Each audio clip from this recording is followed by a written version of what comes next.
listening to the podcast Advertising Playbook, your resource to better understand and execute successful podcast ad campaigns. Hello and welcome to the podcast Advertising Playbook. I'm your host, Heather Osgood, and I am joined today by Molly DeMellier. She is the PR lead of the Americas at Acast. Welcome to the program, Molly. Hi, Heather. Thank you so much for having me. I'm so glad you can be here because you have just really, I think, a unique story to share with us today, and I'm excited to kind of dig into it. So before we get started, can you tell us just a little bit about yourself and Acast and what you do? Yeah, absolutely. So, for folks who don't know, Acast is the hosting, distribution, and monetization platform for podcasts across the open ecosystem. And as the PR lead for the Americas, I oversee both the content and the commercial side for our media relations and broad communication strategy in that region. But also because we are a very lean but mighty team, we have a very US focus on our media relations, but a global lens. So what that means is a lot of our news is very driven to our priority US market, but we also understand how to tailor it to Sweden, for example, or the UK. So I work really closely globally to make sure that all of that messaging is aligned while also hitting those individual market nuances. I'm curious, when you look at Europe, is that considered as a continent and one place, or do you typically look at it as being all of the many different countries that it is, and do you address each market differently? We definitely address each market differently, also because of language. When we're dealing with communications, especially, you have to be really aligned with the language. We translate everything into Swedish, for example. That's where ACAT started from. That's where we have a really, really strong presence. So everything we do, we need to translate there so that we're still paying attention to that market.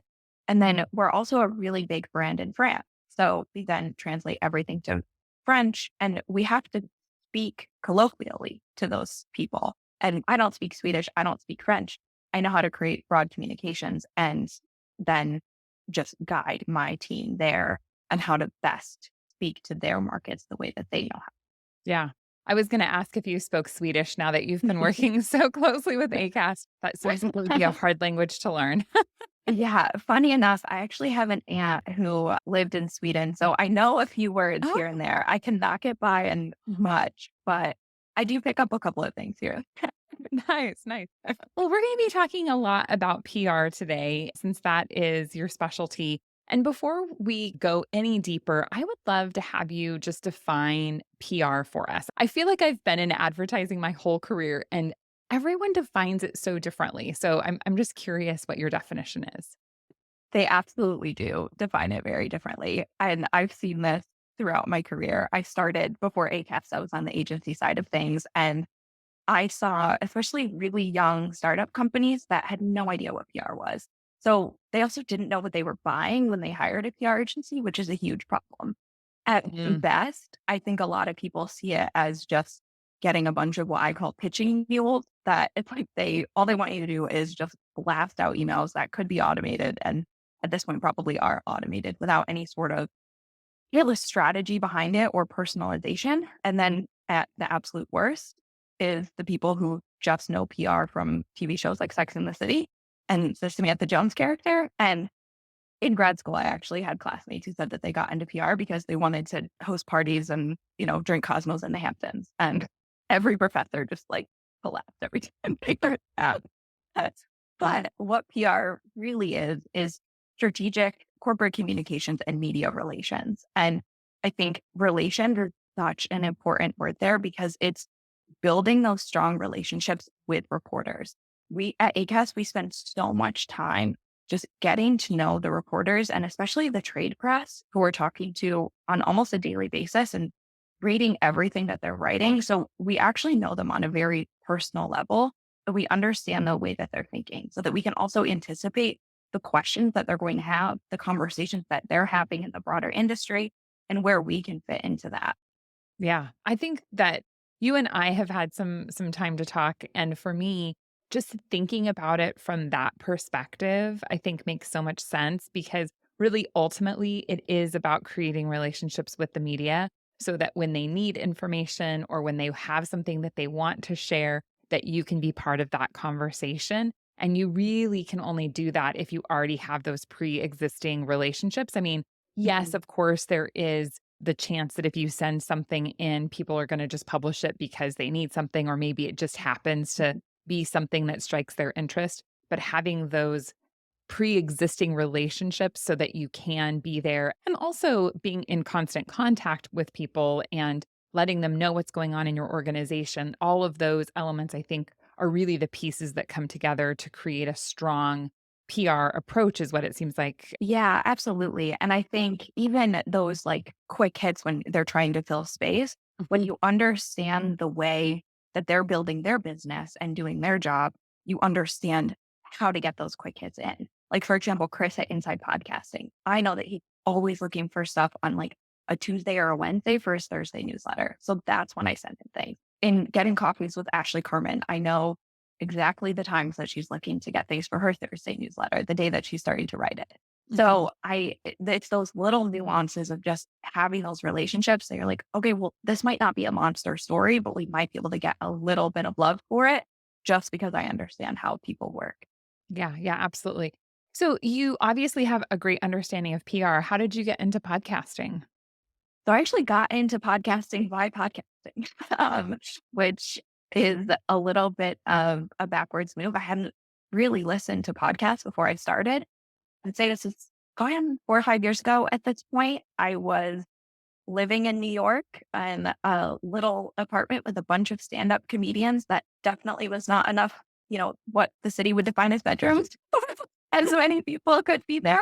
So we had some microphones, and me and one of my now best friends who became my co-host, business partner, we decided to start our own podcast. We have the microphones and are just always having these conversations, and we have a lot of funny friends. So let's see what we can make from it. So we started a dating and relationship podcast that was based on a lot of the just bad advice that women get. So we would Mm. take almost every episode was centered around a piece of research. So both read a lot, look at a lot of self-help material. So then we would read these books, assess these TED Talks, all these things, and either talk with the author, talk with a comedy friend, sometimes just each other, and say why this information didn't really work for women and why it wasn't really effective for modern dating. So trying to bring this really feminist point of view. Wow, that's so neat. And so you It's a lot were of a fun. podcaster, and then I presume you Mhm. saw the opportunity at Acast and moved in that direction. Yeah. So a little bit before that, I was working at a PR agency, and I had started working with Netflix on their corporate communication side. And I was really loving the business side of entertainment. And I was lucky enough that the people who were managing my account load saw that, saw, my passion for that space. And they put me on the iHeart podcast team. Oh. So then they were like, we know that you like to do this outside of work. You're doing really well on Netflix. Here's another one to keep setting you up for success. And it was just a lot of luck. And then when the opportunity came up at Acast, I wasn't super familiar with the company at the time, but I had seen some things. I think it was actually about a year before. I wasn't quite ready for what started as a manager role, but I had seen that kind of open up. I remember thinking in my head, I was like, I like this company. If there's ever a job at a manager role a little bit further down the line, I'm going to apply for it. Like, I think that's a good spot for me. And sure enough, about a year later, it opened up and it all really worked out. That's awesome. So you have been doing, or your history is in PR, and while you've been focusing on podcasts recently, you've worked with many different industries, I'm Mhm. sure, in the PR realm. How do you feel like podcasts really compare to other industries? And I mean, it sounds like you worked quite a bit in entertainment, but tell us like what stands out to you about an approach through podcasting. I think there's so many parallels between podcasting today and where streaming was about 5 years ago. I'd love to hear you Um, say that. That's so interesting. Tell us more. so about 2018, when I was first starting to work with Netflix, the two things that we were really talking about at the time was standardization of measurement and Asia as an emerging market, which that's so much of what you're hearing today. And at ACAPS, we've been having really similar conversations, one with our recent announcement to have Podscribe as our global attribution partner and to no longer accept Spotify ad analytics on our campaigns. And then also we recently, about a year ago, we opened up a team in Singapore and we now have some folks over there and starting to grow more into the Asian market. So I think it's just so interesting. And a lot of those reporters are also the same who have been in the podcast space. So for me, I feel like I've been at a real advantage in my career because people like Ashley Carmen, Todd Spangler at Variety, I've been working with them since like 2017, 2018, just on background conversation. And a lot of it, I wasn't actually pitching for Netflix. I would be doing a lot more of the outreach on when there were corrections that needed to be made in articles or a little bit more of like the background work, but I was getting just little bits into these reporters. And DeMellier is not the most common last name, I'm sure you know. So a lot of them, I think it clicked like this girl had some sort of like clause into Netflix. We need to pay attention to her. So I was just fortunate to keep growing those relationships and carrying them along to different accounts as I was on the agency side. And now just continuing to foster them or have that be a point of reach out of, hey, we haven't worked together in a while. You might remember me from Netflix and then Mhm. introduce them to Acast. So it's been a really great tool for me down the line. Yeah, yeah, I would think so. So, one of the things that I have recently been seeing more of from advertisers is this request to take the ad read that they've put together and that the hosts have put together and publicize them in some way. So let's take an example. So essentially, let's say we have a food delivery company that's going to advertise on a female lifestyle show, and once that ad has run, they're wanting to take that ad read, share it across social media, potentially put it on their website, maybe include it in a newsletter, and maybe even like send it out. And this is something that, I mean, it's not brand new, for me. We definitely have had advertisers in the past who have asked about that, but the fact that it's been coming up more and more, I find really fascinating. And I guess I'm just really curious what your take on it is because as we look at podcast advertising, there's so much potential in it to really leverage the campaign beyond just that ad read. And so I applaud these advertisers because I feel like they're really looking at it from a more kind of maybe global marketing approach as opposed to just saying like, I'm going to do this spend, which I feel like happens a lot with brands. They do a spend. It feels very kind of isolated from the rest of their planning. And for me, that integration, there's a lot of power in that. But I also feel like it opens up this big kind of list of questions and concerns.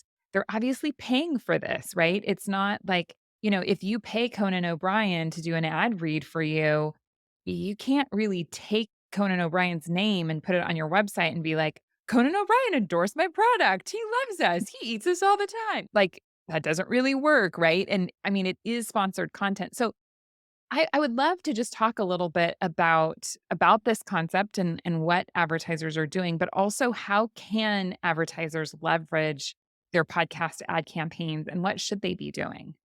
Yeah, I first of all, I think this is really exciting that you're seeing this shift in advertisers because I think it's really leaning into podcasters as influencer marketing, which Agreed. is exactly what we've been trying to communicate at Acast. And we have a whole side of the business called Acast Creative, which really leads into that element of podcasters. And we create, assets like for Instagram Reels and TikToks and just really expanding beyond just a host read, but then also it'll be branded podcast content, like fully branded actual podcasts themselves or episodes within native feeds.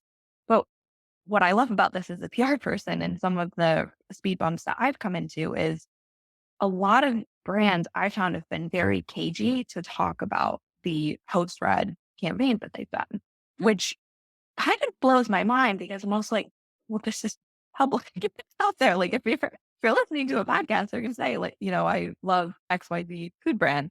That it's a little crazy to me that that can be get a no because it is considered public information.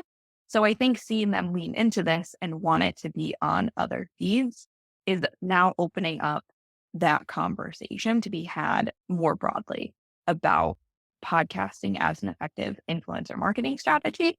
Mhm. What I would love to see added to that is if we can align on some measurement standards, because I think that is what is getting brands to say, like, we don't really want to talk about that, because they then don't want to talk about how it potentially performed. But if we can look at it as a Interesting. holistic, yeah, because if you think about other forms of media, I've talked with a few reporters about this, and they've said it's across the industry. I was like, well, that makes me feel a lot better that it's not just me Mhm. getting the hard nose. But they say more legacy forms of advertising, it's pretty cut and dry of how you can see an ad perform. So, like a Super Bowl campaign, for example, like it's really flashy. Everybody sees it. You can see that it does really well. So they're going to want to talk about it. Also, it always gets a lot of press. Mhm. But a podcast celeb host read is just kind of like, yeah, like we don't really know how to quantify that because everyone does it differently. And it's like, yeah, this person talked about it for 30 seconds, but like, what does that really mean? So I think being able to put it in this holistic campaign, we can have a much bigger conversation. And then if we can align on how to measure that podcast portion of it, then Mhm. we can really be having a real conversation about the effectiveness of that. So I think Yeah. it's a step in that direction is how I see it. Yeah. Yeah. No, I think that you're right. And I love the comparison to the Super Bowl ads. And I think that one of the things that's very challenging about podcast ad reads is who owns that ad? Mhm. Does the brand own the ad? Does the podcaster own the ad? Should the advertiser pay more if they want to use that in different places? So it's something that we're approaching as an upcharge. So essentially we're saying like, yes, you can use this, but we're going to charge you a bit more. We want to understand exactly where you're going to be sharing it. We want to know for how long you're going to be sharing it. And then for me, just to follow the law, I feel like we also need to say you have to make sure that this is marked as being sponsored content because Mhm. like they shouldn't share it pretending that it was just an organic mention of some sort. But I guess I'm curious Right. like what is your perspective on it in terms of ownership? Do you have any thoughts on that? Wow, that's a really great question. I think it would probably be the brand that would own it because there was a payment exchange. But I It's a good agree point. that, yeah, that they're buying that space of content in the feed. But I think as an industry, it does need to be a very, very clear alignment, because you can't say, well, I worked with so and so this time and they owned it. Why is it different this time? So I think it does need to be standardized across the board. Mhm. And I agree with you that it does really need to be clear that it's an ad, and especially on different channels. Social media channels in particular are getting really cracking down on how things are going to be labeled. And it's also different globally. So if you're looking at global listenership, global audiences, you really need to consider the way that you're creating this content and the transparency that you're going forward with. Mhm. And Yeah. also, everyone really knows an endorsement when they hear it anyway. And I think podcasters have gotten pretty sly in, maybe they're trying to get more money out of brands and saying, this isn't an endorsement yet, wink, wink. And when they're talking about something that they like, that they're not getting paid for it. So I think when it's not happening, listeners are very aware of it. And when it is happening, listeners are very aware at this point too. Yeah.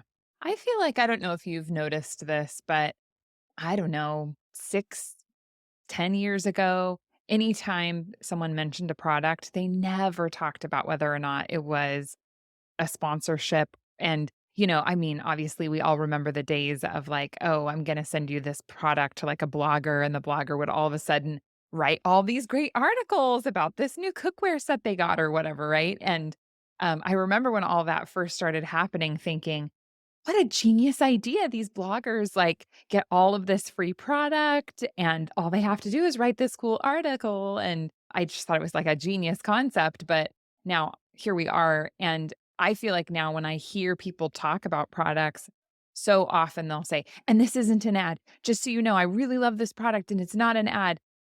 I mean, and I think like that's fine. And it's great to know that. Right. But also, part of me thinks if they were giving you money for it, you would still take it, like as an influencer, I'm sure the influencer would be happy if that brand said, "Oh yeah, well, you love our product so much, we're gonna sponsor your show and we wanna give you more product and we want you to share it more frequently."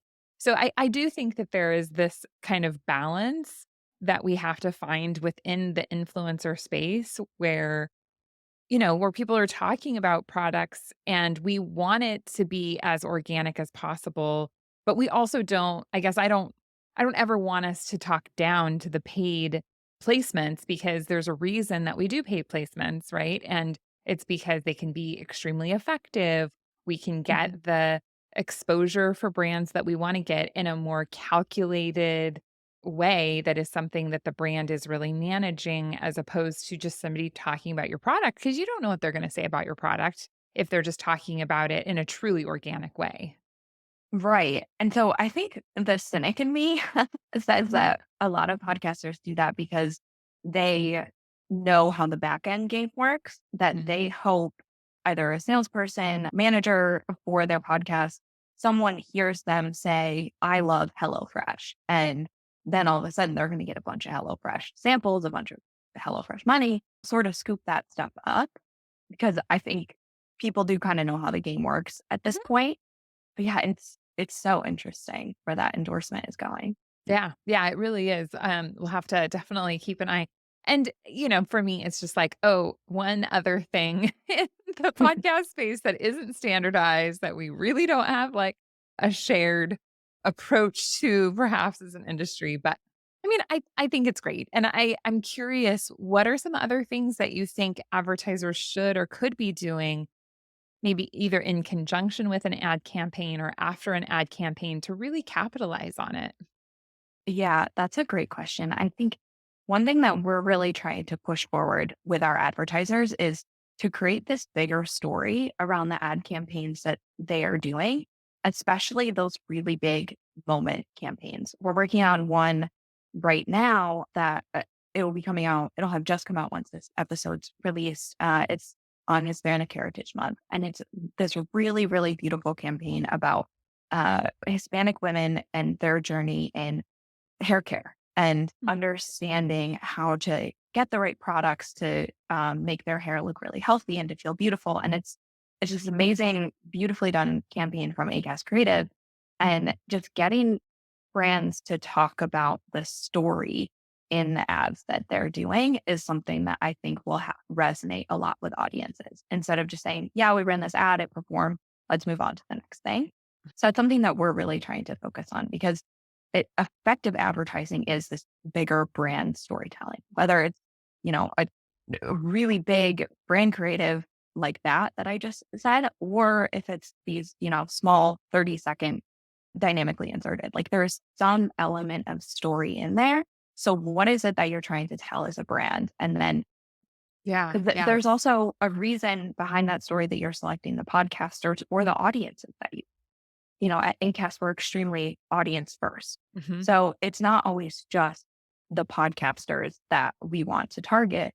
It's the people that they're talking to. It's like, okay, why do you want to talk to audiences of Hispanic women?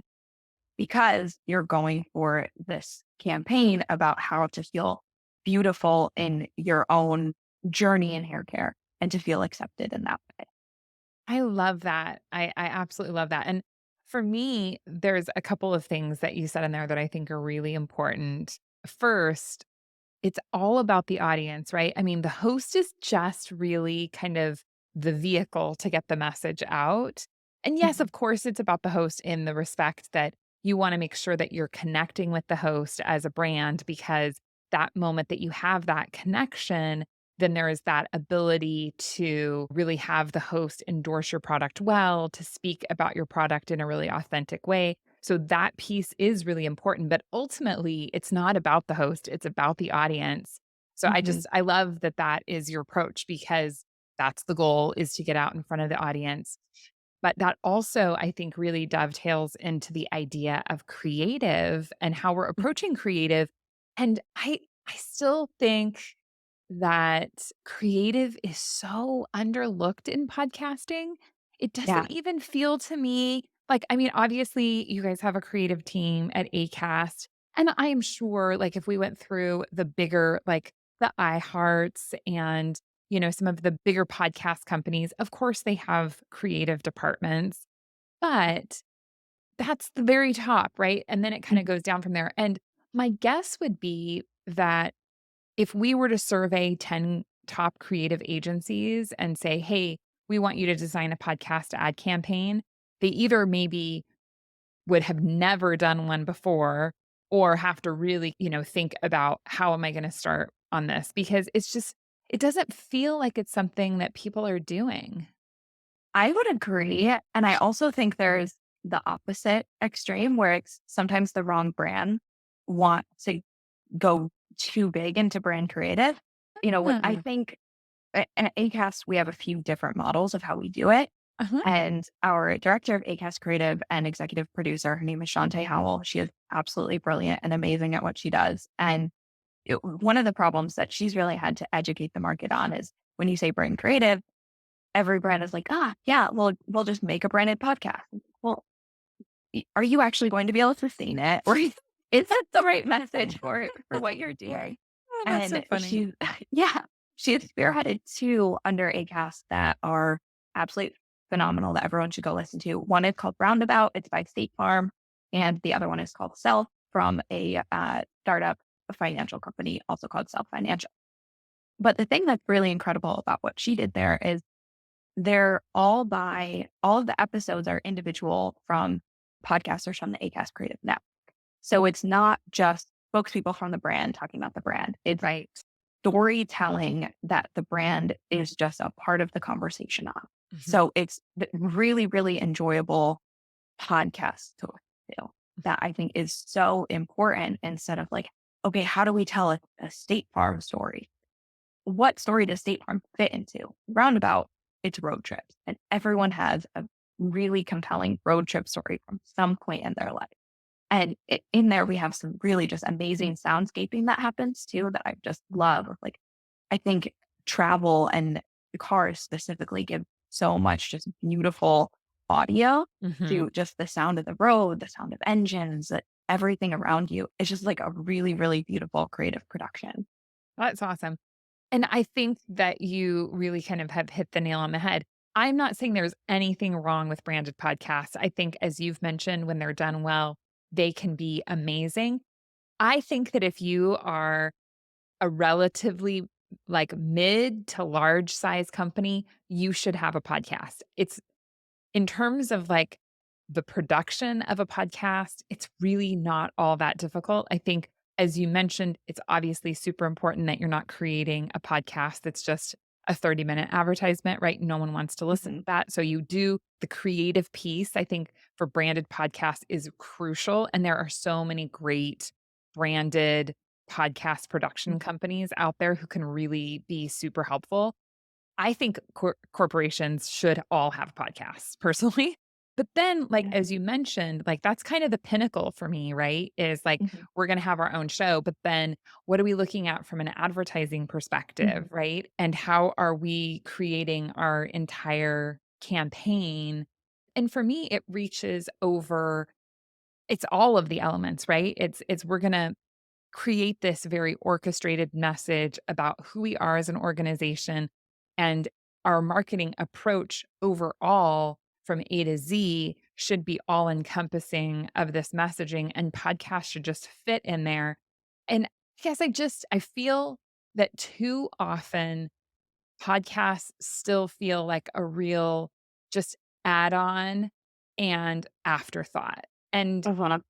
and I guess that for me is the hardest part behind it because it's not an add-on and it isn't an afterthought. And we need the marketers to be approaching it in a way where it is fully integrated into their overall messaging. And I think for me, this does go again back to creative is that I think often marketers feel like because they're not the ones having the ad recorded and cut and delivered, that means it shouldn't maybe follow their same marketing path. But for me, that's when it's even more important. And I love the idea with this Hispanic Heritage Month that you've got this really clear through line of what the content is meant to be within the ad.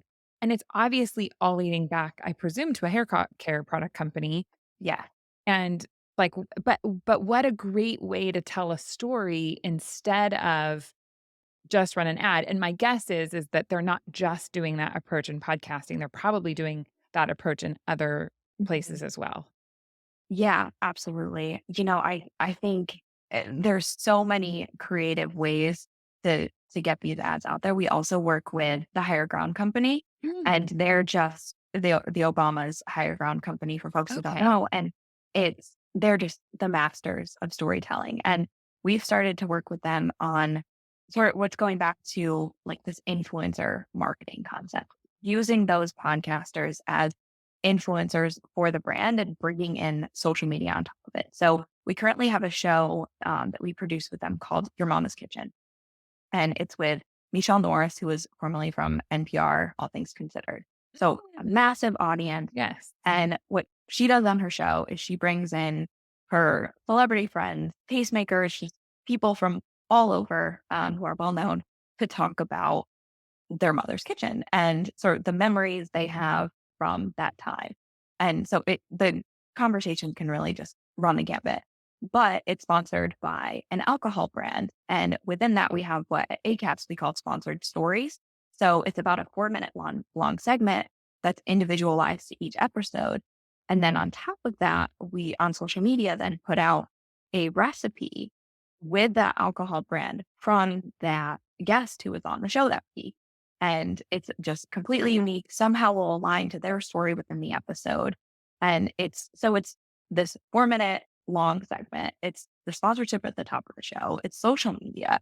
And then it's this whole just amazing conversation about family and food, nostalgia around the brand. And it's absolutely brilliant. I love it. I feel like I'm going to have to listen to that podcast. Yeah, definitely do. Your mama's kitchen. I'm going to mark that one down. So, kind of changing lanes just a little bit. We always talk in the podcast industry about kind of how close knit the industry is. And, we all go to Podcast Movement and we're like, hey, here's like the, 500 of us or whatever, 100 of us that all talk to each other over the last year. And we get to see each other face to face. How should how should folks be leveraging kind of the trade publications to make a bigger splash within the podcast community? The trade publications, regardless of what industry you're in, are exactly where you need to be. And no matter what stage you're at as business, because where you start the conversation as a new business, but as an older company, you don't want to just turn your back and say, okay, well, we're only going to talk to mainstream now. Because I guarantee you that Ashley Carmen's of the world and Ann Steele's at Wall Street Journal, they're reading James Cridland at Pod News. Because they have to cover those beats, but they also have to cover a lot of other things. So they are getting the information from those trades. So you need to, it's sort of like your first level of entry is to make sure that the trades know exactly who you are, what you do, and like you as a business. So they're going to write positively. So Mhm. there's so much that goes into that. It's not only just creating really strong news communication, but it's going back to what we were talking about earlier, just the great relationship building. So we spend so much time talking with reporters on background, getting coffee, drinks, dinner, any of the things that we can at Podcast Movement or other events in the industry, and just spending the time. We even take with some reporters who are a little more techie or just kind of want to nerd out on what we're doing. We'll set up product demos that they have no intention of covering, but they get to know our product team and kind of look under the hood of what's happening at Acast and kind of, walk through some of our interfaces and see how we're thinking, what we're thinking about for the future.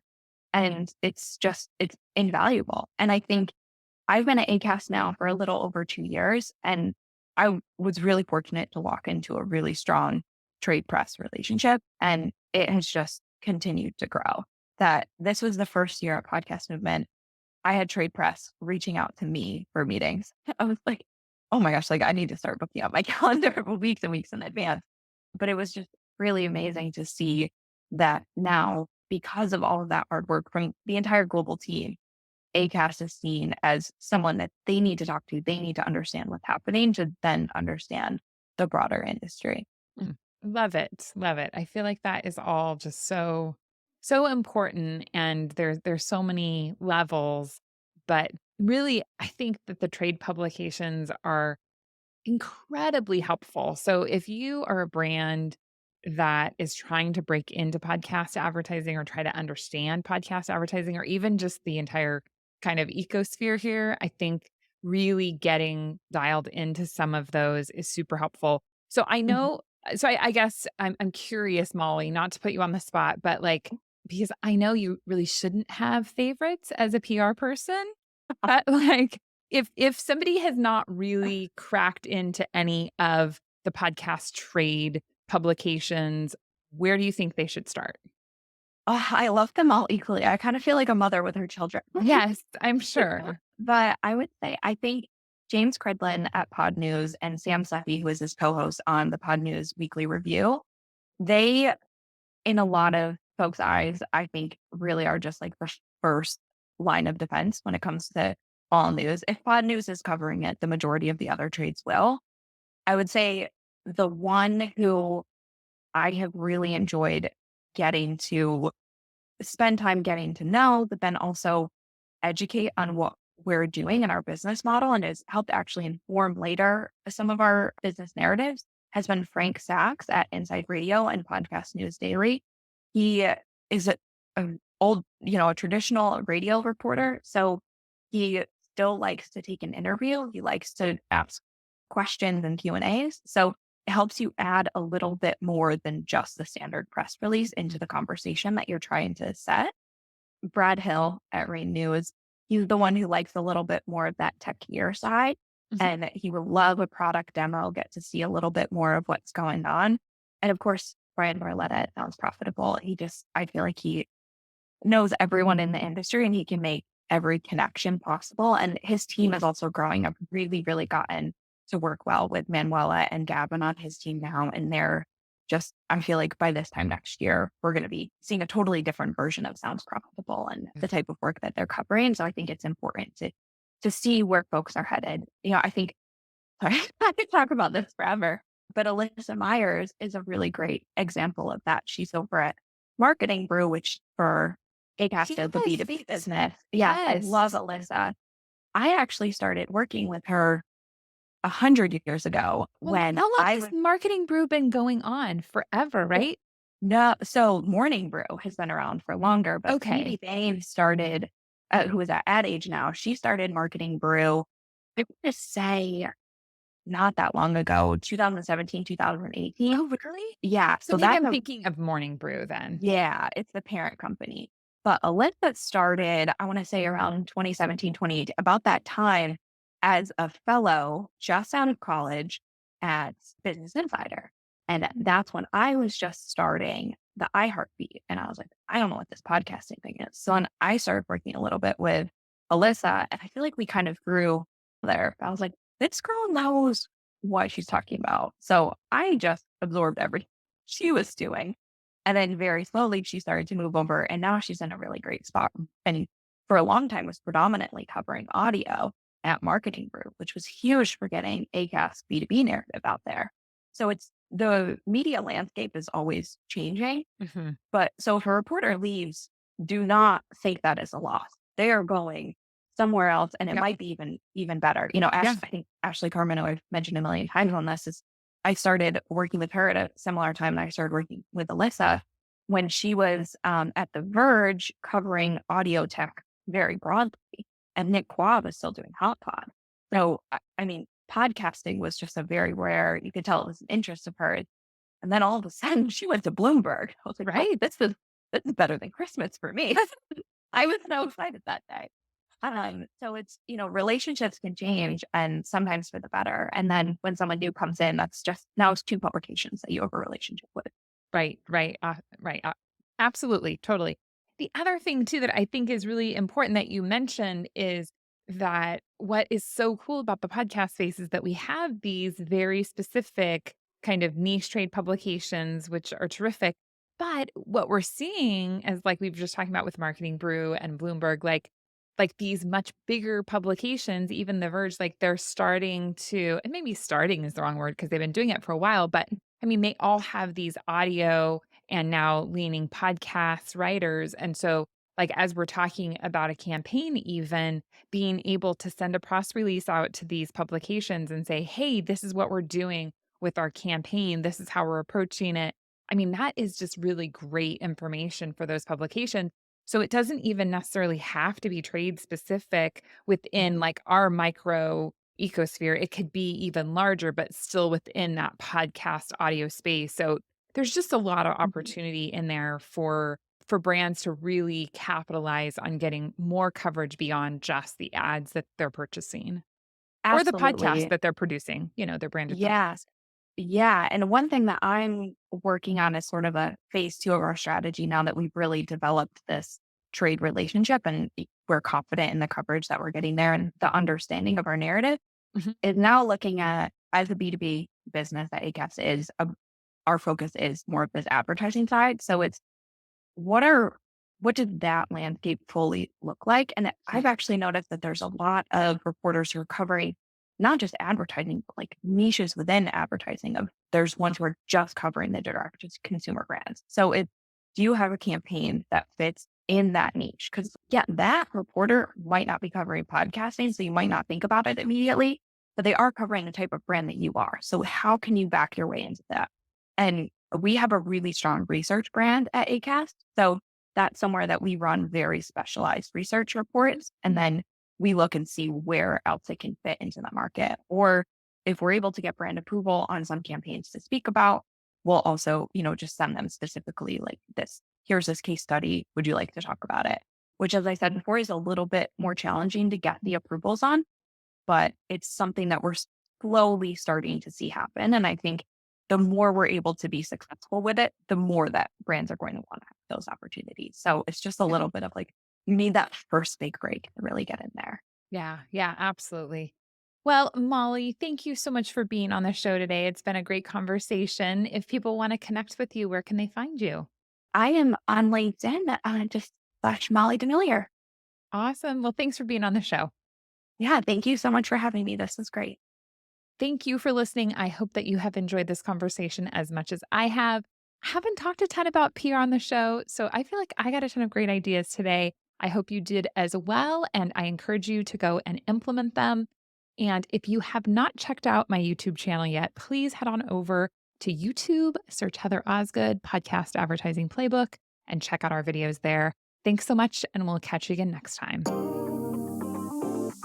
Thank you for listening to the Podcast Advertising Playbook, your source to a better understanding of the podcast advertising industry.